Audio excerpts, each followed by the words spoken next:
Hello everyone. Weekend వచ్చిందంటే మాత్రం మేము బయటికెళ్ళడం అలవాటు చేస్తున్నాము. బేబీకి కూడా కొంచెం అన్నీ చూపిస్తున్నామనమాట.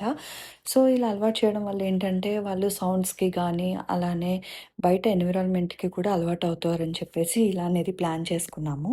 దట్టు చింతల్లి బయటికి తీసుకెళ్తే చాలా యాక్టివ్ అయిపోతుంది, హుషారైపోతుంది. సో, ఎప్పుడు ఇంట్లోనే కాదు, అలా తిప్పుతూ ఉండాలని చెప్పేసి డిసైడ్ అయ్యామనమాట. ఈ పార్క్ అయితే చాలా బావుంది. చాలా పెద్దది. సో, స్ట్రోలర్ తీసుకున్నాము. ఇది చెప్పాను కదా నేను ఫస్ట్ క్రైలో తీసుకున్నాననమాట. ఓన్లీ స్టోర్‌కెళ్ళి విజిట్ చేసి తీసుకున్నాం ఫస్ట్ క్రైలోని. సో, స్ట్రోలర్ డీటెయిల్స్ కావాలంటే నేను డిస్క్రిప్షన్‌లో లింక్ యాడ్ చేస్తాను. తీసుకోవచ్చు. అండ్ దీని పర్ఫార్మెన్స్ వైస్‌గా అయితే సూపర్ అనే చెప్తాను నేనైతే. చాలా బావుందనమాట. చికో బ్రాండ్ తీసుకున్నాం మేమైతే. సో, ఇక్కడొచ్చేసి చూసారు ఎంత బావుందో పార్క్ అయితే.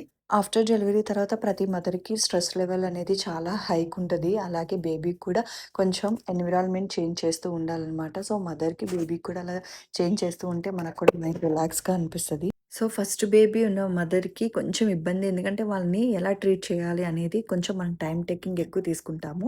ఎందుకంటే ఫస్ట్ కదా అన్ని కేర్ తీసుకుంటామనమాట వాళ్ళ గురించి. సో, ఫుడ్ ఎలా తీసుకోవాలి అండ్ డ్రెసెస్ ఏంటి, తర్వాత ఇంకా బయటికి ఎక్కడికి వెళ్ళాలి, వాళ్ళు ఎక్కడ తిప్పాలి, ఫోటో షూట్స్ ఏంటి, ఇంకా చాలా చాలా ఉంటాయి. అంటే ప్రతి ఒక్కటి నేను ఫీల్ అవుతున్నాను కాబట్టి మీతో షేర్ చేసుకున్న. మీ ఫీలింగ్ ఎలాగుందో కామెంట్ సెక్షన్‌లో కామెంట్ చేయండి. సో, పార్క్ అయిపోయిన తర్వాత మేము అలా కేఎఫ్‌సీకెళ్ళి తిందాం. చాలా డేస్ అవుతుందని చెప్పేసి కేఎఫ్‌సీకెళ్ళిపోయామనమాట.